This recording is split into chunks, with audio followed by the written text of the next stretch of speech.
Welcome to Umbrellas of Hope, where we bring you stories of inspiration and resilience.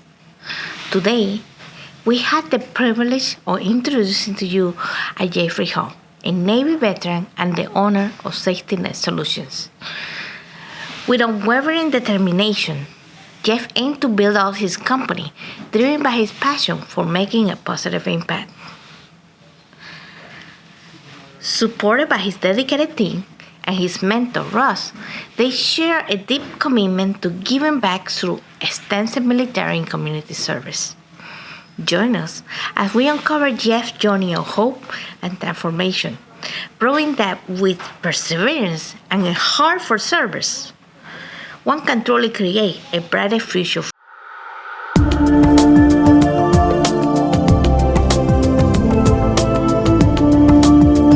Good afternoon, everyone. My name is Jeff Hall. I'm a retired Navy Chief, hospital corpsman, and I'm here today to share my story, hoping that any one of you listening, hopefully all of you listening, can get something from it that will benefit you in some way. So, as an enlisted person, what I come to learn throughout my journey is that many of us in the military, particularly those from the enlisted ranks, we come from broken families, challenged backgrounds, and just a number of socially challenging environments. And I find that just not because of maybe because and despite that, we rise to become who, what, where, and how we are. Myself personally, I currently am a business owner, and I never imagined I would be where I am today. Not that I've reached any kind of incredible status, but certainly far more than I imagined. So I grew up in the projects in Chicago. My siblings and I pretty much had a large hand in raising ourselves and each other for a variety of reasons, and I'm sure that's unique, not unique to a number of people who served on active duty, particularly again in the enlisted ranks. So I pretty much raised my little sister, had a number of challenges, as a child, and moved a number of times. Um, and was a high school dropout. I went back and got my GED. I call it my good enough diploma. Um, and had my first ready-made fab. Well, before that, I took my first job, my first real job at 17 in telemarketing, which I had no idea it's how much it would serve me down the road, and how well it's serving me right now. To be honest, but it was at that point at 17 I started planning my move, out of my home to move forward, move beyond, and escape the environment that I was in. So at 18, I moved. I had enough money saved to get my own place, move out. 19, I had my first ready-made family. I met my first wife in telemarketing. Her daughter was a year old. I adopted her a year later and joined the Navy. A year and a half later, at age 20, I adopted my daughter, joined the Navy to make a family, to make a life, and for long term, just long term goals. The day I signed up, I knew I was going to stay for 20 years. That was my plan going in. Um, because so my ASVAB score, according to my recruiter, qualified me for one of two positions, either cook or Navy hospital corpsman. I took corpsman, and that journey, that decision there, really shaped my life, among many. I also knew when I signed up that I was staying for 20 years. I knew that I would have to work for somebody for 20 years. Who else is going to give me a paycheck the rest of my life just for 20 years of work? I'd already experienced, a fair amount of adversity, challenges, fights, and things like that. I could take the butt whooping. So I'm here for the long haul. Was my rationale. That was the best decision of my life. Becoming a corpsman, wow. And then ultimately, achieving the rank of chief just before I retired. that was a journey because both sailors and Marines, and I spent most of my career with Marine serving with the Marines as their hospital corpsman, and you just you meet other people who come from backgrounds like you meet people from every walk of life, and that just opens you up. First of all, opens your world. Um, the number of experiences and the jobs that I had, being able to exchange jobs and have a whole new experience every 6 months to 3 years, that was right up while still keeping the same job and having that longevity. It just made it worked for me. It absolutely worked for me. With that, I pretty much spanned the gamut of healthcare from hospital ward care to clinics to shipboard to combat medicine to telemedicine, and then HR, which is career counseling, recruiting, and and the gamut. You kind of get it. I started working on my bachelor's while on active duty, and then when I ultimately retired, after my last duty station in New England, recruiting healthcare professionals for the Navy, doctors, dentists, nurses, and the whole range of healthcare professionals. Um, I, I I furthered my education and ultimately worked on my bachelor's in Northeastern healthcare management. Um, I retired from there in 2009, and my first job out of the Navy was well, I met my boss actually in an Irish pub around the corner from where I lived at the time when I was on terminal leave. And my full time job at that time was looking for my next job, my next career, and what I was going to do. And I ultimately ended up in telemedicine sales and program management and setting up programs. And my market was the federal market. Exposed me. Wow. So just while after duty, I learned procurement and how things were done. But this was an entirely different beast. Actually selling to the federal government and solving problems and taking a consultative approach to selling and solving those problems. While working that job and quite honestly on a plane somewhere, usually twice a week, completing my bachelor's degree.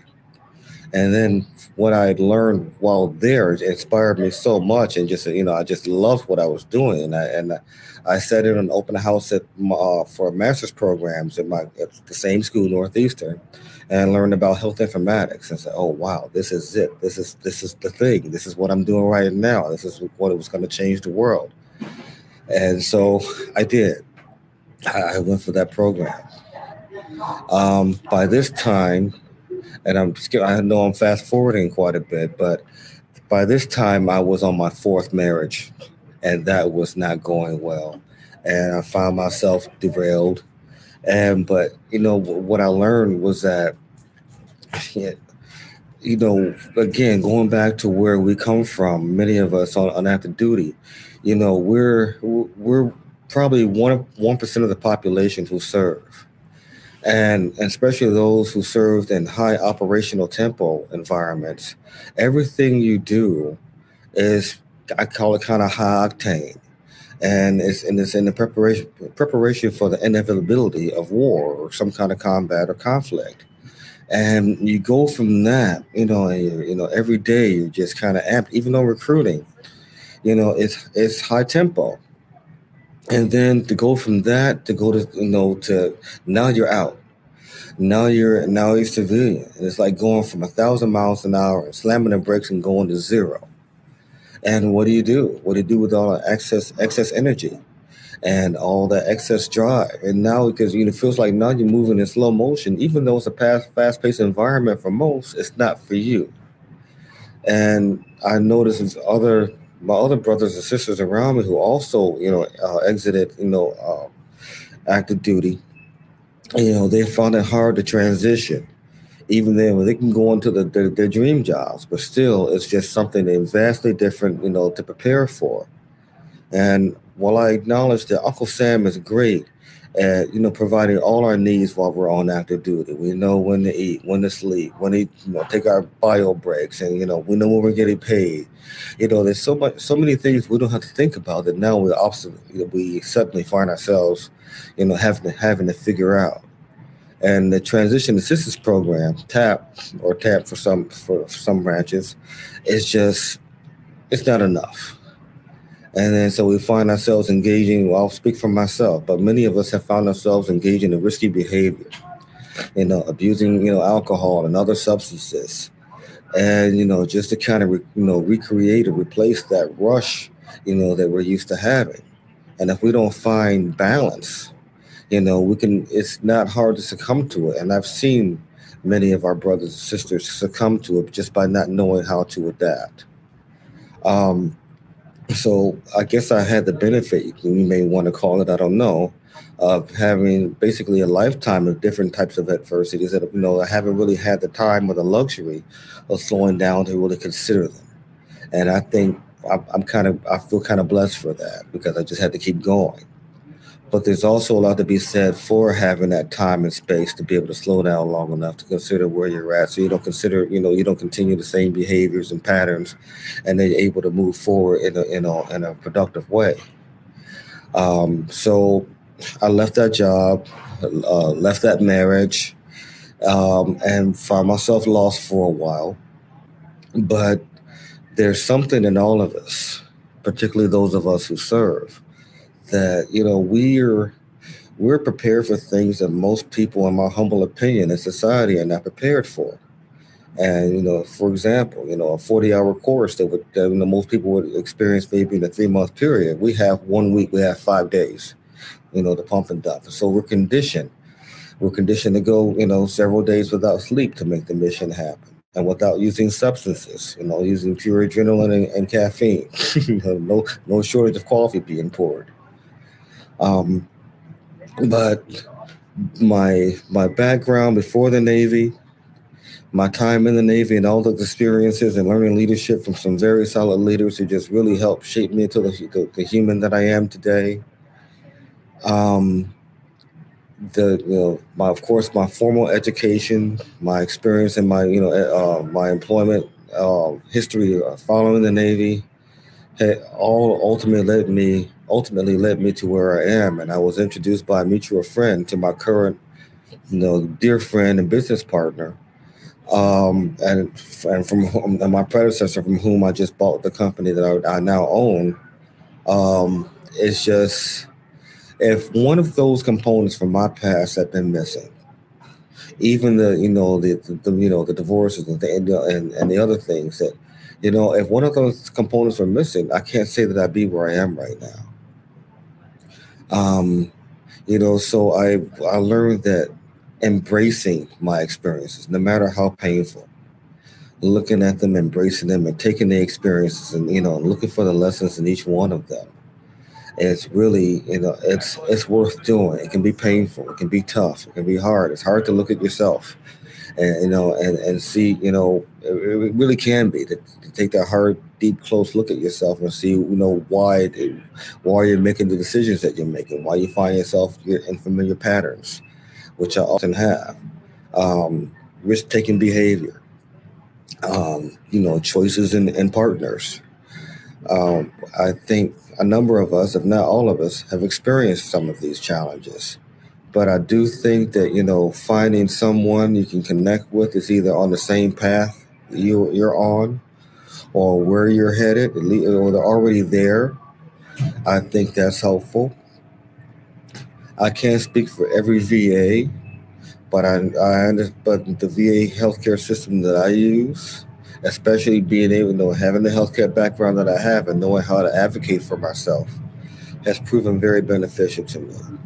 I still utilize all the services that are available to me, including and especially the mental health part of it, because I think that's critical. I know that for a long time there's been quite a stigma on that, particularly within our services. I think we're getting better with that. I'd like to think that we are, but I see it as an investment in myself to take care of myself. We have physical health. Of course, we're going to have mental health. And I think they're all, everything has to be paid, given its due attention. Um, So, like I said, I was placed in a position where this past December I was able to buy the company that I'm working for, that I've been working for since 2016, largely, mostly on, some off. There have been some challenges, and it's I find that it's my personal, mental, and physical health is even more critical because now I'm responsible for other people. Just so for the same reasons I did things made the choices I made while on active duty. It was all about the mission and those to whom I'm responsible and those for whom I'm responsible. They're worth me taking care of myself, better care of myself. And we um, as we pause to remember those who paid the ultimate sacrifice on this Memorial Day weekend, I find myself grateful because on many occasions I could have been the one not coming home. Um, I'm glad that I'm here, and now that I realize, and now that I am, I have to use it. I have to pay homage to it, and I have to give it its due respect. I've got to live every day as if it were my last. I don't know what moment it's going to be my last, but I think it just shows humbly. I think it shows respect and honors those who did not make it home to do the best we can, not just for ourselves. Of course, we have to take care of ourselves before we can take care of anyone else. But we have to be prepared to care for others as well, particularly our brothers and sisters who are lost and have not found their way home. Even though they're on American soil, many of them still have not found their way home.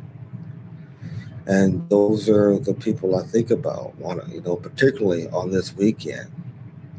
It's hard to speak about it and think about it without getting at least a little bit emotional because I think many of us have those in our memories, those we held dear, those who we remember, that are with us today. So for them, I think I owe it to them every day to do the absolute best I can, not just for myself, but for everybody I come in contact with, and to just with each human soul I encounter, to just my intention is to leave them better than I found them. Thank you for joining us on this powerful episode of Keep On Living, brought to you by Umbrellas of Hope. We had the privilege of listening to Jeffrey Hall, a retired Navy SEAL, and he shared his inspiring journey of resilience and transformation. His life has been a testament of overcoming adversity, rising above challenging circumstances, and finding strength within himself. From a challenging upbringing in a broken family, navigating hardship and serving in the military, Jeff's story serves as a beacon of hope for all of us. As he navigated the highs and lows of life, Jeff found solace in education, continued learning, and embracing every experience as a lesson. Through determination and hard work, he achieved remarkable milestones, including becoming a business owner and earning his master's degree in health informatics. Yet, profound insight reminds us of the importance of mental and physical well-being, especially during life transitions. He emphasized the significance of supporting one another, particularly for those who have served in the military, ensuring they find their way home and receive the care they need. As we honor those who made the ultimate sacrifice, Jeff's story serves as a reminder to live every day to the fullest, cherishing life, precious moment, and being grateful for the opportunity we have. We thank Jeffrey Hall for sharing his heartfelt and inspiring journey with us. Let us carry his word of hope and perseverance in our heart as we continue to keep on living, supporting and uplifting one another, and our individual path to brighter future.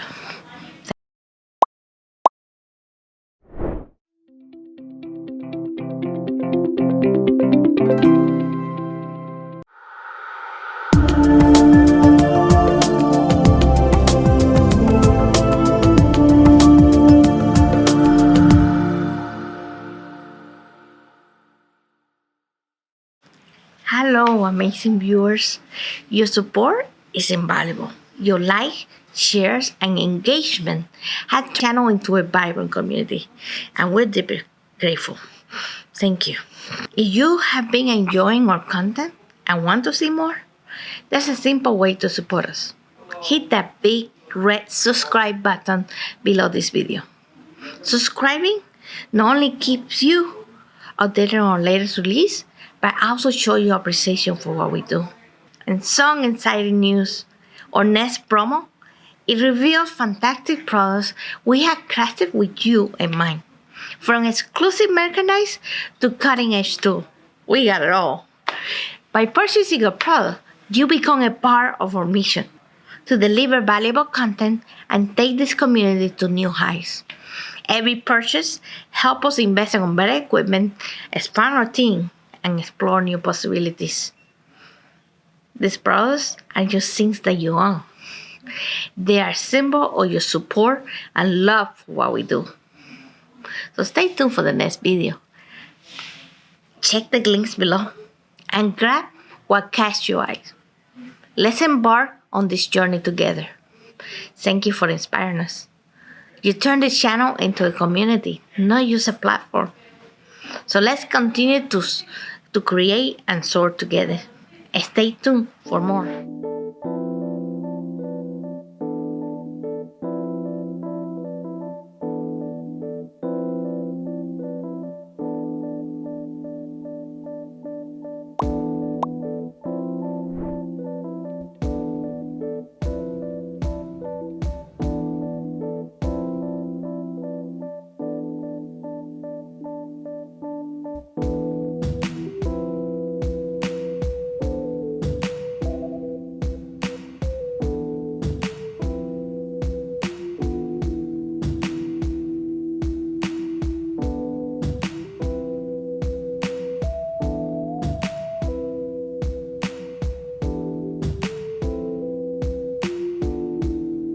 Actually journaled after our first visit. This is my second outing with Fishing with America's Finest, and I read that journal last night, and what I had very distinctly noticed is that I commuted down here to the park, our first time out, and I came in listening to some real, headbanging rock music, and when I left, at the end of the day, after being out here in the open air and in the vast land of the Everglades, I went home listening to different music, and I had noticed it. And when I got home, even my taste buds for my cravings for different foods started opening up to different things. And I guess I just started maturing and, more importantly, healing the heart and the mind and that connection. It was like the Everglades and the outing here with Fishing with America's Finest kind of sparked it, and it just kept going from there. And I kept in touch with you, and we talked.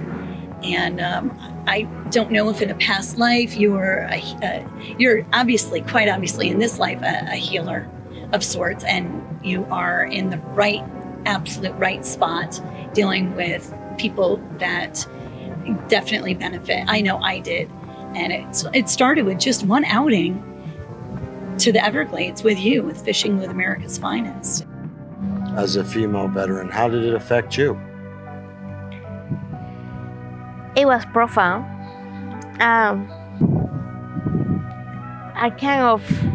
It was so profound that I actually had to write about it. Wrote a novel.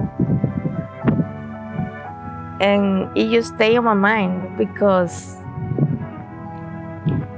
I love the quiet. That was the first time it was quiet. So